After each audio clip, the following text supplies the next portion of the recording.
SK Vibemaker. It's another one myself, SK Vibemaker, Rinse FM, my interviews are hotter, and we bring through the best special guests. We are not changing tradition anytime soon. Today, we've got Southeast London singer-songwriter Summer Banton in the virtual room. What's happening? Hey, thank you for having me. Of course, you've been on our radar for a little bit now, and I'm very happy to have you, in the virtual room today. Yes, of course, happy to be here. So let's cut to the chase, man. For those that don't know, many people have heard the name Summer Banton. You're definitely making your ascent over the last year or so. Give us a brief into the musical journey of Summer Banton thus far. So, it all started in 2018. I was part of this female collective. It was run by Cyan Anderson from One Extra, and it was sponsored by Sadiq Khan. And basically, she got together 10 female artists from London, and we had I think it was 4 weeks to make a joint EP, and it was then released on Parlophone. And so it was that was my first sort of industry experience, working with different producers and being in really cool studios and stuff like that. So that was my first sort of introduction into the industry. But before then, I had always sung from when I was really young. But yeah, so that's sort of what brought me in. And then after that EP dropped, I've just been sort of doing my own thing since then, working on my solo music. And yeah, so that's sort of how it's been so far. I mean, when was the point that you actually took yourself seriously as a vocalist? Because there's the come up time, when you're thinking about making music, you might be doing academics in the background. The academic route might be sort of the priority, and singing maybe secondary. But when was the point in which you took yourself seriously as a singer and you felt it was the moment? I think well, I started properly writing when I was 16, but obviously I was still in education.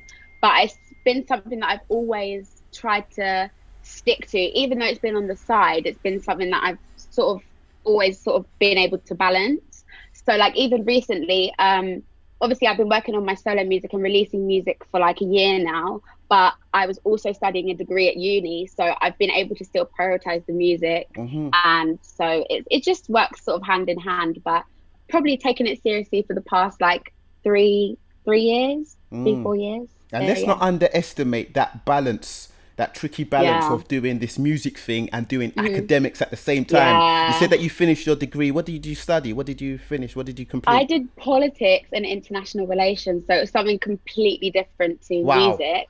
Yeah. And it was really tough, really, really tough. But I literally graduated this year, in this whole Corona situation, which was very mad. But yeah, I managed to do well and still obviously doing music as well. So it worked well. Yeah. Yeah, you might be quite surprised how, studying politics might actually aid and help you navigate your way through this music game. Because there's a lot of politics involved in the 100%. Music industry. Definitely. So let's talk about the debut single then, We're Cool. Same friends, same ends. Yeah, that's ooh. Only reason that we're cool. So this sounds like a relationship of convenience. That's what I made of the lyrics, you know what I'm saying? Yeah. So break it down for anyone, that's heard your debut singles, maybe wondering the straight message. I feel like it's pretty clear, but break it down in the words of Summer Banton. So this song was sort of about fake friends and just being around people who are acquaintances, and they're sort of just around you when it's convenient. So I'm really I'm not a confrontational person at all. I'm so passive most of the time.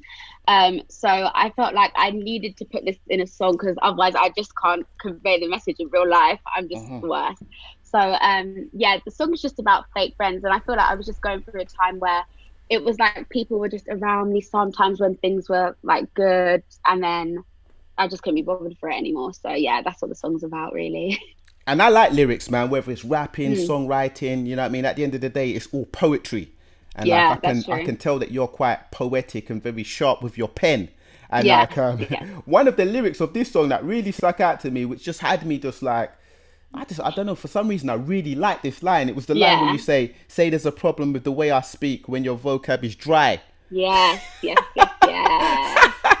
That sounded like a particular line aimed and directed at a particular person. Sorry if I'm speaking out of tone here. Oh no, that's fine, that's fine.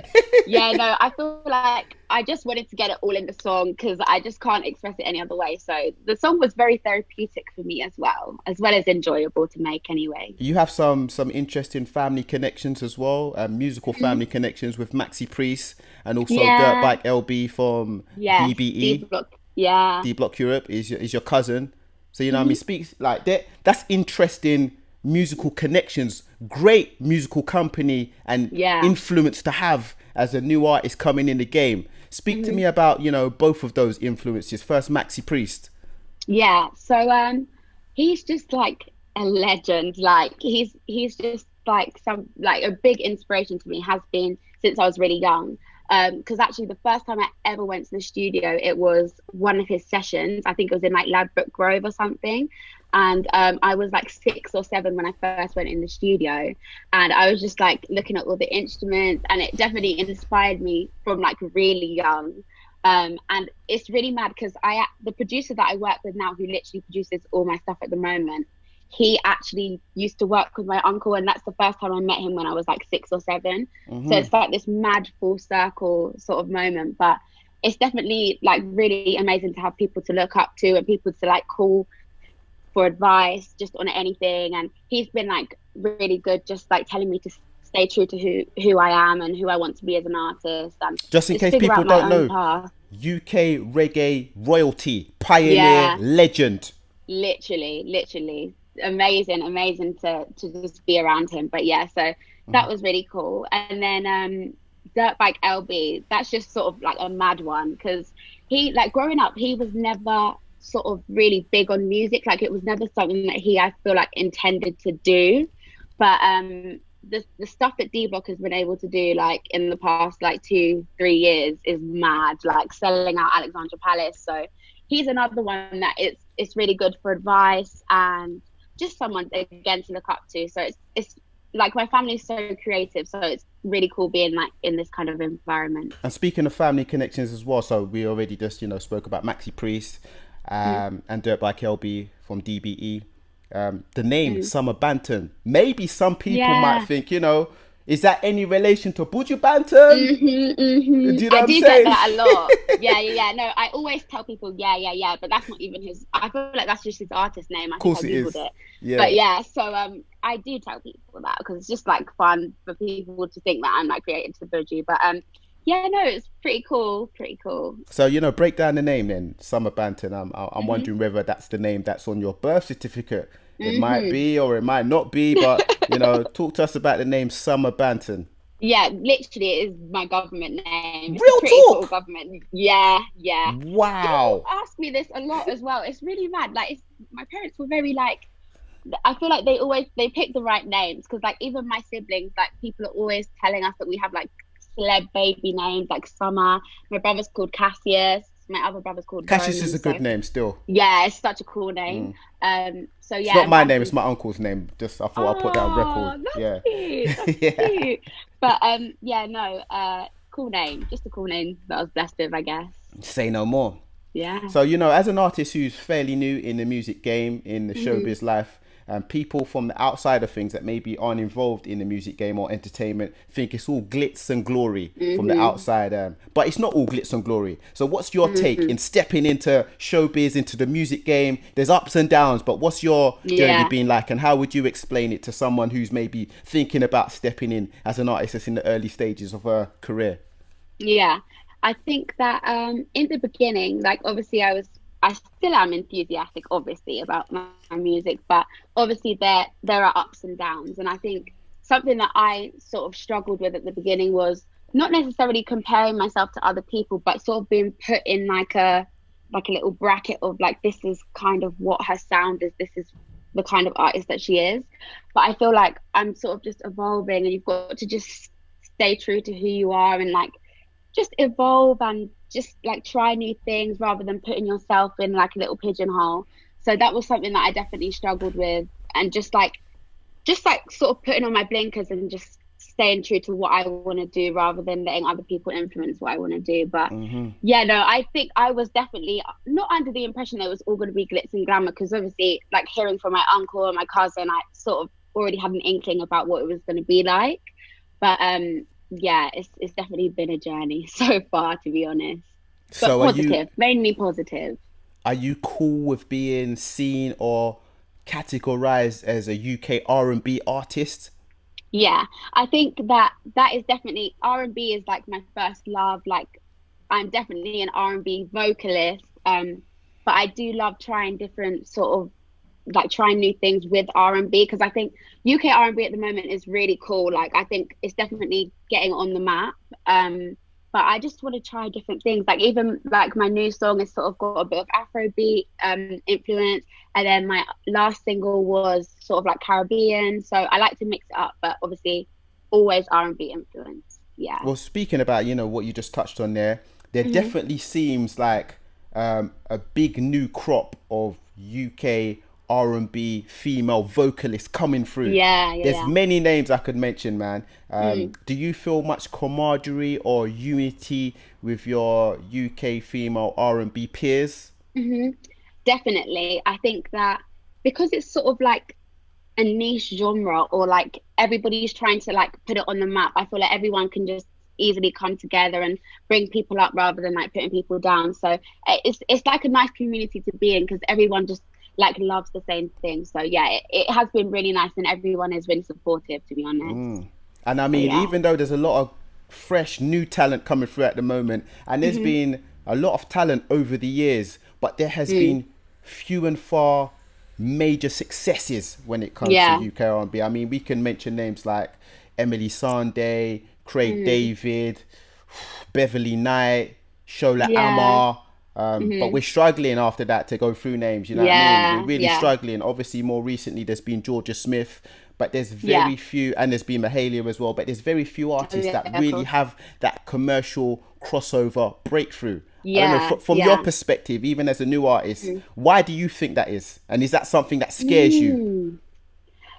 I honestly don't know. I feel like people, I don't know, I feel like people need to sort of expand their horizons. I feel like mainstream is so sort of limited that I feel like you do have to cross over into the mainstream to be heard, and then I feel like you can branch back out into your sort of R&B roots. But it's like getting that balance between the mainstream and the R&B sort of stuff. So I think maybe that's what it's been. But then like for example, like I know Mahalia, she was on like Colors, so she did. I think she was singing Sober, her song Sober, and that sort of blew her up, like gave her a really big platform. So I think it's also the opportunities, like people just being more open minded to R&B artists, because obviously the genre is really cool. Like, what is it not to like? Do you know what I mean? So yeah, no, I think just people being more open minded. From your discography so far, you seem Hmm. like an artist who's quite intent of sticking to the R&B essence. Do you know what I Yeah. mean?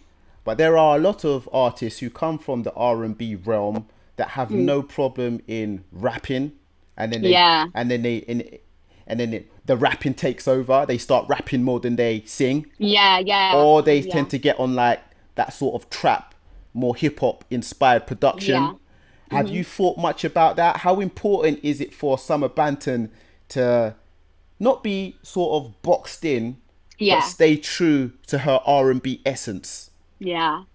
I think that it's obviously very important for me because like my first love is singing. So I just love to sing.